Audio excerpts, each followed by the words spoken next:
Welcome back to Nick Learns Thai. I'm Nick.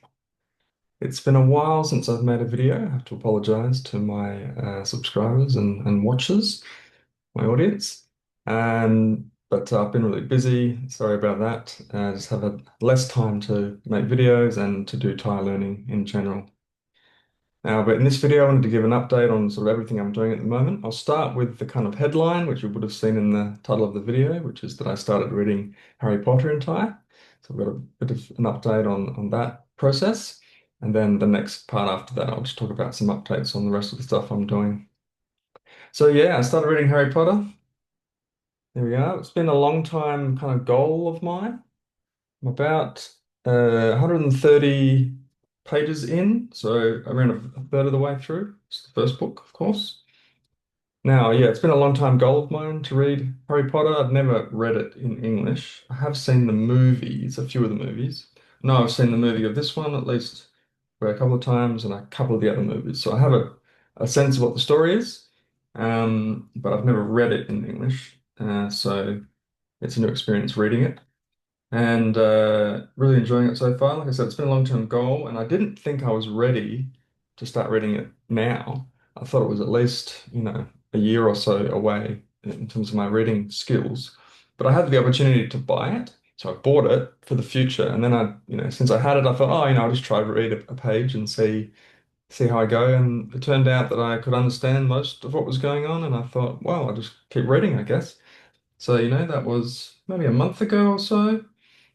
So based on that pace, then that might take me another couple of months to finish it, I reckon. Now, in the beginning, I timed myself. I was spending around 10 minutes per page, and now I've got it down to about 7.5 minutes. So I think I'm improving my speed. Now, in terms of comprehension, so I did a bit of an analysis of page 90. Let's bring up my notes here. Um, so I wanted to kind of know, what percentage of the words I actually know and whatnot. So I broke down page 90. I sort of went line or section by section, and I broke it down by words known, words I didn't know at all, words that I sort of thought I had a vague understanding of. Maybe I kind of knew it in context, or I sort of kind of knew what the meaning was. And then words that I thought I knew, I thought I recognized the word, but I didn't understand it in the context I was reading it. Now, of course, there could be some different reasons for that. Could have been that I knew, could be that that word has many different meanings and I just knew one or two of them, but I didn't know the one in that context. Or it could mean that I thought I knew the word, but actually I didn't know the word. I was confused about it. But anyway, through that analysis, so, you know, with a take, could be a few words this way or that way because, counting words in Thai is a little bit difficult, but 341 words I counted total, and 291 known, 25 didn't know, 16 a vague understanding, and 9 that I thought I knew, but I didn't understand in that context. So in terms of percentages, that's about 85% known, about 7% didn't know, about 5% vague understanding, and about 3% thought I knew but didn't understand. Now, going back to, a big topic I've liked to talk about in the past, both here on this channel and also on Reddit, I've made few threads about it, is extensive reading. So I did quite a lot of research on language learning techniques about a year ago, and one of the things that kind of came out of that was this idea of extensive reading.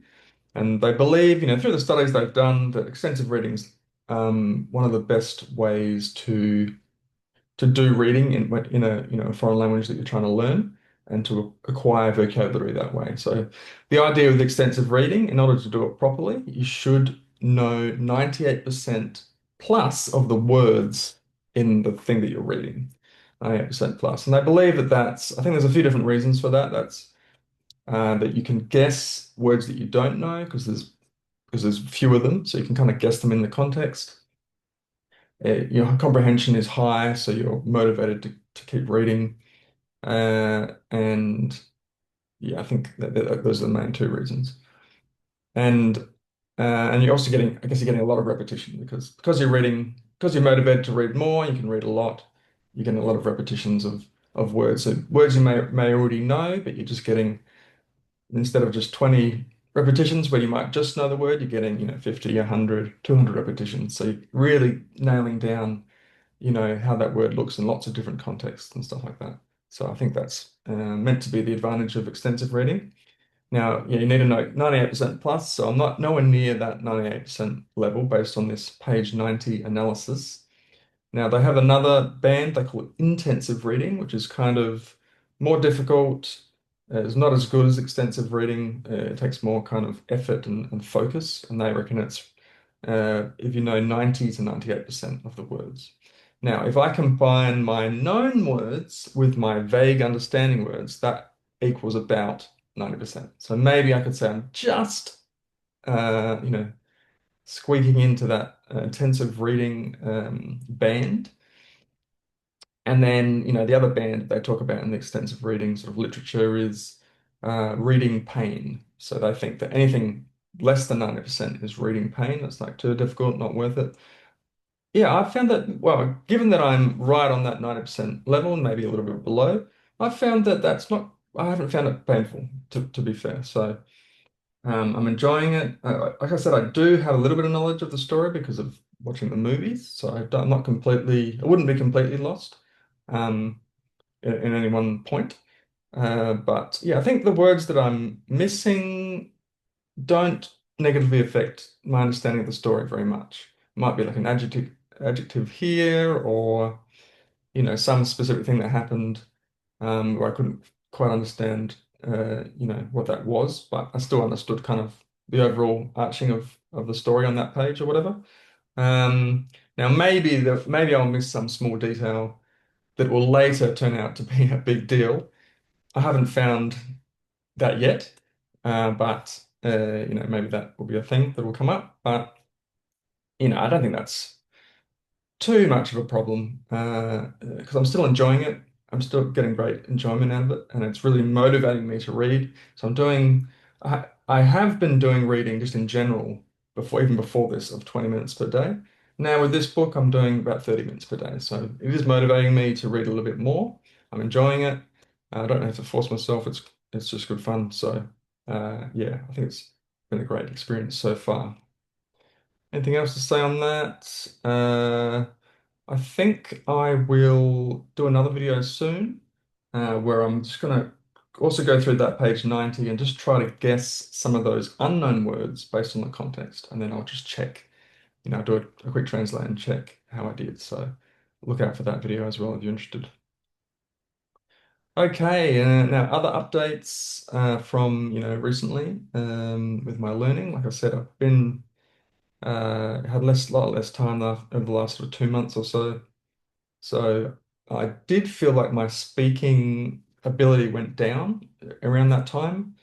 I, many different occasions, I was wanting to say something and something that I could have said in the past, but the words just weren't coming to me as readily as before. So I think it was a combination of just my learning kind of going down. The sort of mishap I had with the Anki deck, I was really like going hard on Anki for a while, and then I kind of just burnt out on that. So that whole thing, along with paired with spending less time learning and life being busy in general, I guess I had other stuff on my mind. Just kind of I think negatively affected my tie. Just recently, I've been able to find a little bit more free time. So uh, like one of the things I dropped when I kind of ran out of time was I stopped watching YouTube videos in Thai. So I stopped getting that input. And I think that negatively affected me for sure. And just recently, the last couple of weeks, I've started watching videos again, and I'm already feeling like it was a big thing that was missing. So I'm glad I've found time for that. Now, I hope this Thai thinking out loud in Thai daily vlog I've been doing, kind of a random idea I started doing, and then because it was like a daily habit, I just kind of kept on going with it. And so I actually just hit yesterday 150 videos, which is about 5 months worth, which is pretty amazing. It's quite a lot. Watching back, I don't always have time to watch back through them, so I did actually watch back through a couple just now, and I found it's a little bit sloppy on the pronunciation, I have to say. So And a lot of times, it's just before bed. I'm like, oh, I haven't done my video for today. Quick, I better just quickly do that video. So not the most practiced, not the most studious way of doing a practice. So I'm not quite sure how valuable that is. I mean, I think it certainly is valuable in the sense that I can look back on it and say, oh, I made this mistake, I made that mistake, or I can see this trend of mistakes. And it's a good reminder for me to try to be quite deliberate with pronunciation and with what I'm saying. Uh, but it is quite difficult because I'm speaking off the cuff, so I don't, you've got to think about like what you're going to say, and then it's hard to also think about how to say it at the same time. That's kind of one difficult thing, I think. But yeah, I think I'll keep plugging away with that. Within that series, I also did a shorter series within that, which is where I got ChatGPT to generate me a list of 20 topics. Kind of wanted to try and cover, a broad range of, topics. And then I just tried to speak on that topic, kind of off the cuff, just try and speak as long as I could. And many of those topics I was able to speak for 20 minutes. Um, but in terms of like, I also try to kind of list specific words that are kind of specific to that topic. And usually maybe I could get maybe 5 to 10 words. So I think this is going to form the basis of some of my future learning, I reckon. Trying to learn vocabulary in specific topics. And when I do like language exchange or speaking practice sessions, I might try to focus them on specific topics and like practice vocab specific to those topics, maybe watch videos that are specific to a topic, read content specific to a topic. So I think that's one thing, yeah, I'm gonna kind of try and use over and over and use that in the future of my learning.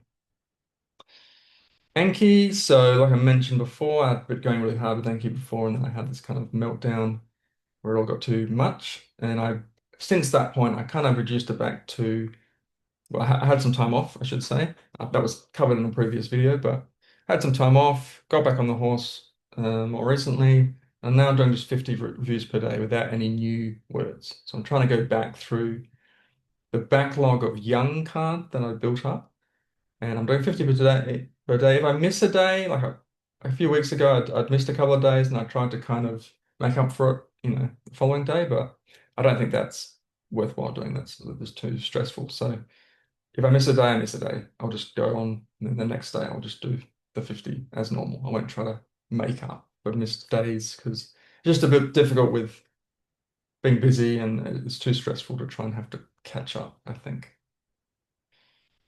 In terms of my Anki like progress, so according to my stats that I just checked, so I've got 2,000 mature cards and 650 young cards. So that's out of the top 4,000 deck. I'm hoping to improving that. But I think, definitely my estimated, my total vocab's more than that sort of 2000-ish. If I had to estimate, I might say it was in the like 2,500 to 3,000 range, um, you know, including that passive vocab. Not sure about active on its own. That would be an interesting question. And then the pronunciation, which I mentioned. So I was working with a teacher specifically on pronunciation for a good sort of 2 to 3 months, I think. I've just taken a break from that again, partly because of just having a busy schedule. Um, but my teacher said he thought that my pronunciation was about 85% accurate, which I'm pretty happy with that. Although I know it definitely goes downhill if I'm speaking fast, speaking lazily, or like I just mentioned, if I'm trying to focus a lot on what to say, like the words, but that leaves less focus for how to pronounce it correctly. So that's definitely something I have to keep an eye on and try and improve. But right at the moment, I'm not gonna work with him right now, and I'm gonna put a little bit less focus on the pronunciation stuff and kind of more on vocab and input and that sort of thing. Okay, that pretty much covers everything. Update on all my activities.